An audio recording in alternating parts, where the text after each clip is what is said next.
Some have called you China's Nostradamus. You had three famous predictions in 2024: that Trump would get elected, that he would start a war with Iran, and that he would lose a war with Iran. Iran clearly has the strategic advantage. I think the next step in the escalation ladder is that Trump will send in ground forces. Nikki Haley was key to your prediction about Iran. You said Trump would pick her as his running mate, but he didn't pick her. I think that the problem with education is that it focuses too much on facts, too much on rigor, and not enough on imagination. Too much on facts. Do you hear yourself? Does China control what you say now? Your critics might say they're using you as a propagandist. It is possible I'm a useful idiot.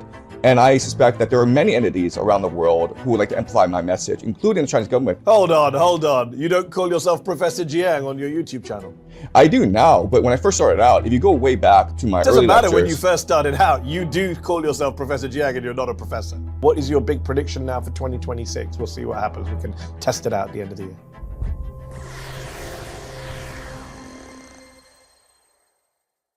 Back in 2024, Chinese-Canadian educator Shui-Qin Jiang posted a video on his YouTube channel, Predictive History, where he laid out three big predictions. Donald Trump would win the 2024 election, the US would then go to war with Iran, and ultimately the US would lose that war. Since then, the self-styled professor who says he uses game theory to analyze the past and predict future geopolitical events has become an internet sensation, and has even been dubbed China's Nostradamus. But he's also faced some criticisms over his predictions and, many would say, pretty out there conspiracy theories. 2 out of 3 of Jiang's big predictions have come true. But how much of that is his own geopolitical foresight, and how much of it simply comes down to luck? How much does the Chinese government control or even influence what he says, what he predicts? I decided to not just speak to Shui-Qin Jiang, aka Professor Jiang, about Iran and the state of the world, but also to challenge him a bit. Here's our interview. Shui-Qin Jiang, thank you so much for joining me on Zeteo. You have said you use game theory to predict future geopolitical events. For those who have never heard of game theory, please do explain what it is and how it helps you explain what's happening with Donald Trump and with Iran in particular. Right. So game theory applied to geopolitics means that we see each individual nation state as a player in a zero-sum game to maximize its individual interests. And so each player would have its own characteristics, its own strengths, and it would adopt a optimal strategy in order to win the zero-sum game. So how does that apply in the Middle East right now? Right. So the United States is attacking Iran, and these two nation states have different strengths and weaknesses. So America has the world's greatest military. It has aerial supremacy. It has tremendous technology. It has unlimited funding. And so Iran is adopting an asymmetrical strategy of holding the global economy hostage, meaning that rather than attacking the United States directly, which it cannot defeat directly, it is instead controlling the Strait of Hormuz, which is strangling the global economy, and it's attacking the GCC nations, the infrastructure of the GCC nations, in order to force Trump into the negotiating table. So that is the asymmetrical warfare of Iran. You've also predicted that the US, you had three famous predictions in 2024, that Trump would get elected, that he would start a war with Iran, and that he would lose a war with Iran. Based on what you've seen over the past month, do you still stand by that prediction? Yes, I do. I think that after a month, I think that Iran clearly has the strategic advantage. And what I mean by that is that Iran is very clearly able to articulate its military objectives, and it has a very clear strategy of how to obtain these military objectives, and it is working very hard and very meticulously to obtain these objectives. This is the complete opposite of America, where Trump has failed to articulate an end goal. And right now, it seems that the administration, the Trump administration, is unable to articulate both a strategy and a purpose to the American public, which is causing most Americans to not support this war. It's also causing low soldier morale among the American forces. What do you think happens next if/when Iran wins? Right. So even though Iran has the advantage right now, we still have to remember that America is the world's greatest empire. It has a lot of resources. It has a lot of firepower still not used. So I think the next step in the escalation ladder is that Trump will send in ground forces. So over 5,000 Marines and soldiers have been dispatched to the Middle East. This is already on top of the 50,000 American soldiers already stationed in the Middle East. And most military analysts expect that the Americans will launch an amphibious assault in order to control the Strait of Hormuz. Now, there are several options available to the Americans in order to control the Strait of Hormuz. The first option is to control Karg Island, which is the oil depot of the Iranians. 90% of Iranians' oil exports depart from Karg Island. Then you have Qasim Island, which is just opposite the Strait of Hormuz. And then there's a naval base further down the coastline. And so these are the three options that the Americans have. And it is unclear which option the Americans will ultimately choose. But given the track record of the Marines, we can expect the Marines to have an early success. The problem with the strategy and the problem with America's overall strategy is what happens next? How do you maintain control over the territory that you've claimed? The reality is that the Iranians have been preparing this battle for about 20 years. They developed this very effective asymmetrical warfare strategy of using drones and ballistic missiles from afar, hidden in underground bases, to hit and strike American assets around the Middle East. This is almost like guerrilla warfare. And historically, a imperial power has had great difficulties in containing guerrilla warfare. Yeah. So unfortunately, the Americans don't have a long-term strategy of how to win this war. Trump is still hoping for a quick strike, a knockout punch, and he believes that the American Marines can deliver this knockout punch. You have made a lot of predictions. Some have called you China's Nostradamus. How would you respond to those who say, sure, you guessed that Trump would win in 2024 and he'd go to war with Iran, but that wasn't based on geopolitical insights or game theory. People who follow American politics or world politics could have guessed that. I think I and many others were warning that Trump could win in 2024 and that he would escalate with Iran, as he did in his first term when he killed Qasem Soleimani. Right. So I think that if you've been following the news very closely, then it was actually pretty straightforward to make these three predictions, right? Because in Trump's first term, as you mentioned, Trump did have a history of escalating conflict with Iran. The biggest escalation was when Trump ordered the assassination of Qasem Soleimani. And quite frankly, America and Iran should have gone to war during that time. But because of the escalation efforts on both sides, we prevented World War III during that time. But Trump was under tremendous pressure from his allies and from his donors to start a conflict in the Middle East. So if Trump had won a second term, then he would have started the conflict. I was pretty confident that he would start the conflict if he had won in 2020. But fortunately, he lost. And so now the question then was, what is the likelihood that he would get a second term? Would he win in 2024? And then as I watched the news, it seemed pretty obvious to me that the Democrats were hopeless, that they were not delivering on the promises, that there were a lot of issues. For example, what was happening in Gaza, the war in Ukraine, that was making American voters disillusioned with the Democratic establishment. And so I thought that Trump would have a very good chance of winning in 2024. And if he won in 2024, then I think there's a very strong likelihood that he would attack Iran. And so all three predictions have panned out. Just on your predictions, I just want to be clear here. Nikki Haley was key to your prediction about Iran. You said Trump would pick her as his running mate, and as vice president, she would pressure Trump into war with Iran. She's a notorious hawk. But he didn't pick her. And his current vice president, J.D. Vance, is widely seen as a skeptic of this war. So you admit you got that wrong? Yes, absolutely. So I was thinking of what Trump's electoral strategy would be in 2024. And I think that if he picked Nikki Haley, this would be a tremendous boost to his campaign, because Nikki Haley would be very popular among neocons in Washington, D.C. She would also be very popular among suburban white women. That was key to Biden's victory in 2020. So I made the prediction that he would pick Nikki Haley.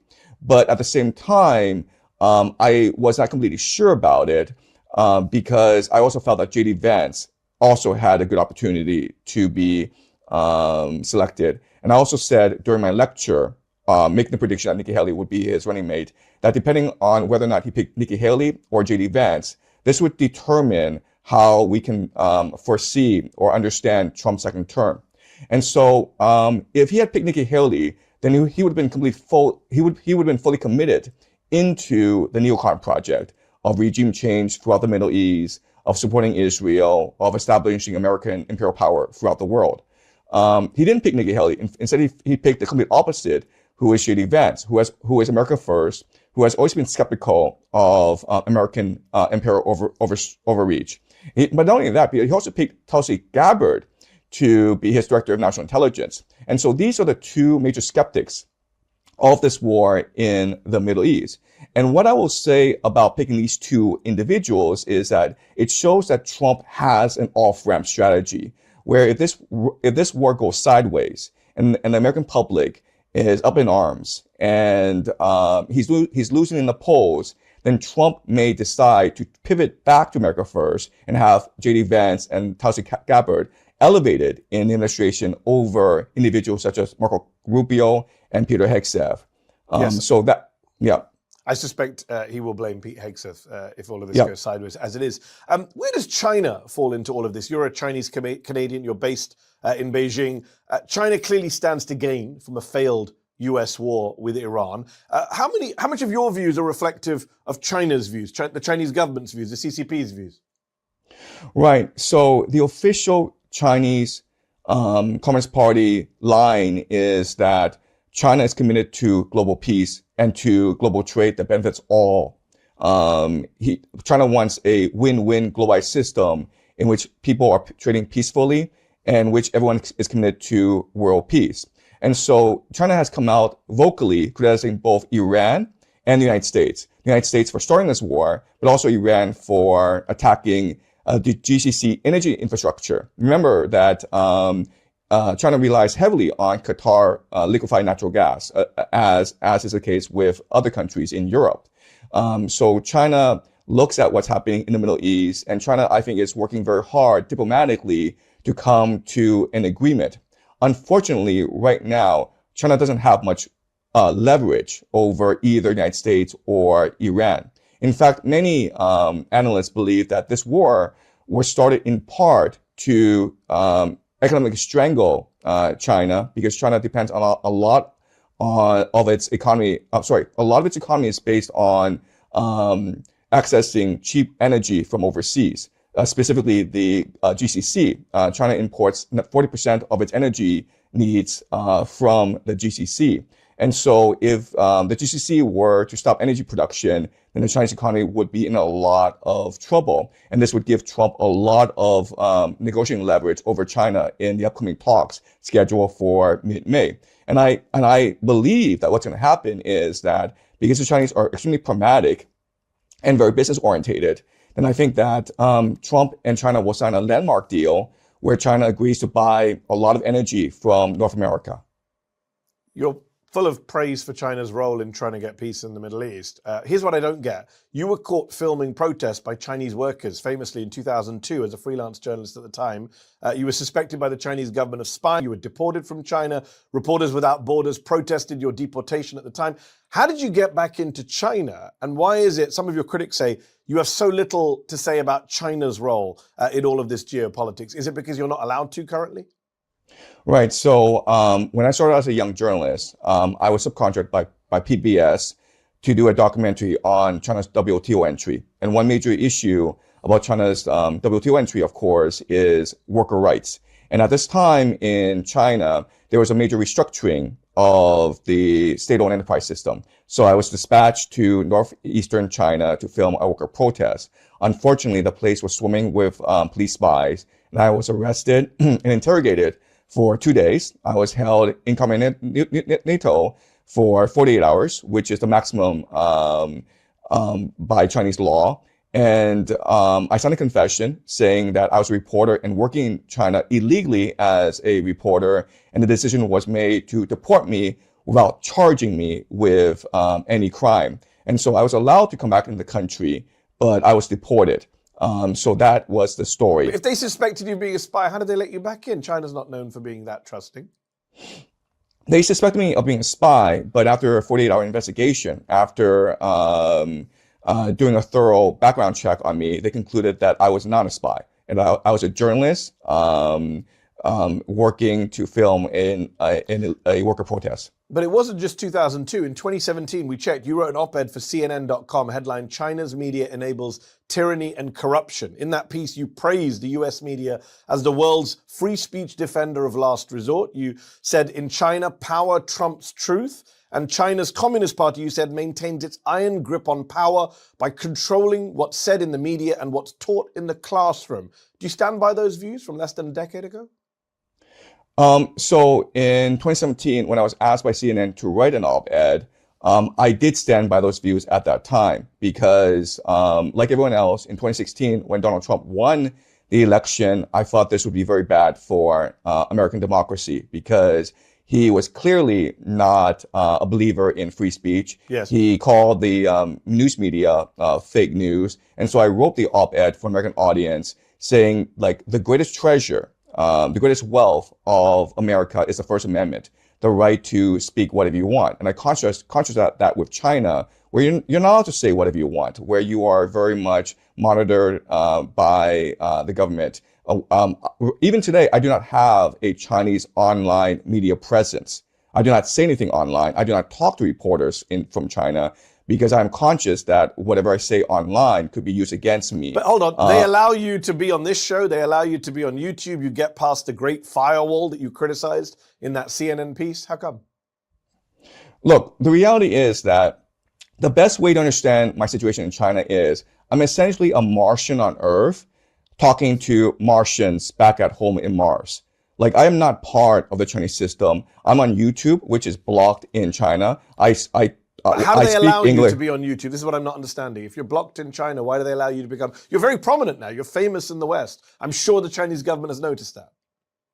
Well, most Chinese will have access to a VPN device, and that's what I use in order to access the internet. You wrote for CNN that the Chinese government has built the Great Firewall to monitor and control their citizens' pursuit of truth. Does China control what you say now? China does not control what I say because, again, I'm not talking to Chinese people. I'm talking to Westerners. Hold on, that's what most people would say is China's great benefit. They might see, your critics might say, they're using you as a propagandist to come and say this stuff about Iran and the US on behalf of China. That would be what your critics would say. Look, the reality is that this is a fair and legitimate criticism that I've been contemplating for the past 3-4 weeks. Because, you know, when I first started this YouTube channel like 2 years ago, I was expecting 5,000 viewers who would have a passion for learning, who would be as engaged with literature and geopolitics as I was. And over the past month, I've blown up all across the internet. And I don't think this is organic. But so I wonder if there are some governments or some entities that believe that my message should be amplified. It is possible I'm a useful idiot. And I suspect that there are many entities around the world who would like to amplify my message, including the Chinese government, but also including the Russian government, including some aspects of the American government, including some people who are hostile towards war. I appreciate your candor. You said you blew up on the internet. You did go viral over your Iran predictions. But on your YouTube page, as people now start to acquaint themselves with you and familiarize with your work, people have been slightly surprised to see some of your other stuff. You have a series of lectures focused on secret societies where you argue that groups like the Illuminati, the Freemasons, the Jesuits are at the center of world control. People would say you sound kind of crazy when you talk about the Illuminati. It's the kind of thing you hear in Dan Brown novels.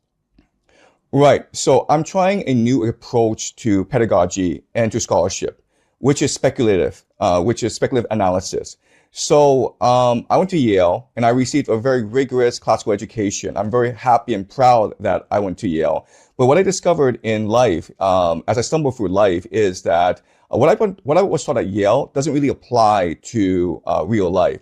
People with the most rational, logical arguments don't usually win. And people who are the most progressive, the most enlightened aren't usually the ones in power. So I was determined, just for my own personal benefit, to develop a new system which would give me better insight into how power works in the world. And so I started something called predictive history. And the very idea of predictive history is this: how do we know if our understanding of history is correct? And the answer is, well, we can make predictions based on our historical framework, and using and seeing if these predictions work out or not, validate our historical models. So what I've discovered is that if you have a combination of game theory, historical patterning, and eschatology, then this gives you a pretty deep insight into how the world will turn out. And secret societies are very much an important aspect of eschatology. I'll come back to secret societies. A couple of things you mentioned there. You said you were at Yale. Just to be clear, your degree was in English literature, was it not, at Yale? It wasn't in Yes. international relations or national security. You're an English lit graduate, and you're not a professor. I know it's your YouTube moniker, but you're a high school teacher. You're not actually a professor. Right. So when I went to Yale, I was actually a math and physics major. I was declared a math and physics major, but the Yale English department was very strong, and so I switched majors. So I have actually both a math background as well as an English background. That's why my system of analysis can seem strange to people, because I'm combining a multidisciplinary approach to my thinking. Yeah. And I'm not a professor. I'm not a professor. But I never said I was a professor. It's the internet who called me professor. Hold on. You don't call yourself Professor Jiang on your YouTube channel. I do now, but when I first started out, if you go way back to my early lectures... It doesn't matter when you first started out. You do call yourself Professor Jiang and you're not a professor. Look, there's a guy on the internet who calls himself the God. Have you interviewed him yet? And asked him why he calls himself the God? I think I'm good friends with a radio host called Charlemagne the God, but no one actually thinks he's a God. People actually think you're a professor. Just sticking with your analysis, you just said speculative analysis. To many people, that sounds like you're just making it up. You're speculating. Look, I think that the problem with education is that it focuses too much on facts, too much on rigor, and not enough on imagination. Too much on facts. Do you hear yourself? It sounds... I mean, what do you mean too much on facts? Look, I know this sounds strange, but there is a difference between facts and truth, right? Facts are what can be independently verified by other sources. Truth is a deep understanding of the world that allows you to understand why things are the way they are, as well as make certain predictions. We used to be a people, a human species that was very focused on truth seeking. And that's why religion was such an important part of our lives, because God, prayer was very important to help us understand our place in the world, where we came from, what we're doing here, and where we're going. And now we just focus on facts, on making sure that you can memorize all the elements of the periodic table, on making sure that when you talk about secret societies, I guess people want to say, well, where's the factual evidence? Where's the evidence? You said, I think, the Jesuits control the Vatican. First of all, there's nothing wrong with Jesuits. Good people. I know many of them. Second of all, there's only ever been one pope who's a Jesuit, and he's gone. So people would wonder, like, facts are important to your evidence. And people would say that it's not just fun and games when you're doing speculation on YouTube.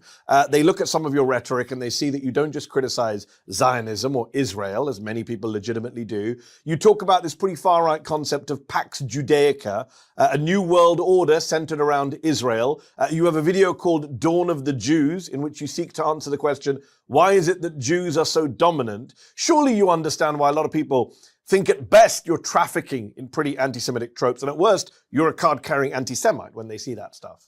Okay, well, that is a very strong accusation. So can you please tell me what specifically I've said that you find offensive?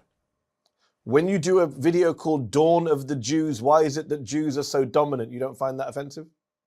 I never said Jews were dominant. What I said in my lecture was that the Jewish identity was created by the Persian Empire in order to better control the Levant. And if you read the Bible, that's exactly what you can derive from it. If you go to my lecture, Dawn of the Jews, you will see that I use the Bible as my primary source, and then I analyze what the Bible is saying. The problem is that most people don't read the Bible. But people who came up with Pax Judaica are not biblical scholars. They're the modern white supremacist far right. Sorry. What is wrong with the term Pax Judaica? You tell me. What does it mean? It just means that there is an entity in the Middle East, Israel, that is able to dominate the Middle East, very much along the lines of Pax Americana, and Pax Britannica and Pax But you didn't say Pax Magalica. Israelica. You said Pax Judaica. That implies all Jews. You know the tropes about Jews running the world. I wouldn't be okay if you said Iran is dominant, Saudi Arabia is dominant, Pax Muslimica. In fact, you know that there are many racists in the West who do believe that Islam and Muslims are trying to take over the world. I find that equally offensive. Right. So I'm using a Latin convention. And so the Latin convention would be Pax Judaica. It would not be Pax Israelica. But you know where this concept comes from. It exists in far-right online circles. It's not some academic term. Do you believe that the Greater Israel Project is a far-right conspiracy theory? No. What is it then? I think it's a very real project being carried out by the Israeli government. I just don't call it Pax Judaica. Right, okay. So the difference between the Greater Israel Project and Pax Judaica is this. Greater Israel Project is what the Israelis believe that Yahweh, their God, promised to their ancestor Abraham in the Bible. And this extends from the now to the Euphrates. And I could have just used Greater Israel Project, but I want to differentiate because I believe that Pax Judaica is not an empire run by Jews, for Jews, by Jews. It is an empire run by transnational capital and secret societies in order to create an AI surveillance state throughout the Middle East. And this is, just to be clear, and this is speculative analysis. This is not based on facts, as you say. So it is based on speculative analysis, based on history, historical patterns. It's also based on connecting the dots. Because if you just look at what Netanyahu says, if you actually just go and watch on YouTube, I know what Netanyahu says. We're in agreement on how bad Netanyahu is, how expansionist is. I'm talking about the language you use, the milieu you're in. Let me ask you this before we wrap up. What are your own politics? Where do you place yourself on the political spectrum? I believe I've always been on the left. So I believe that wealth redistribution is very important. I believe in freedom of speech. I am anti-war. I'm anti-empire. I believe in individual autonomy. And so unfortunately, I used to be left, but I think that given my preferences and given my politics, I believe most people would consider me on the far right nowadays. And that's unfortunate. That is unfortunate. Last question. You made 3 very famous predictions in 2024. What is your big prediction now for 2026? We'll see what happens. We can test it out at the end of the year. Well, I've made 3 predictions about how this war will progress. Okay. So my first prediction is that the United States will use ground troops. Yeah, and I agree with that. I'm with you. And I believe that this ground troops will be a quagmire for the United States and that they will have to call up a national draft. Okay. That's my first prediction. Okay. My second prediction, and this is very important, is that Israel and the United States will not use a nuclear weapon in this war. I think that the talk of nuclear weapons is fear-mongering. I don't think we will escalate to that point of nuclear weapons. I hope you're right. I worry about nukes. I hope you're right.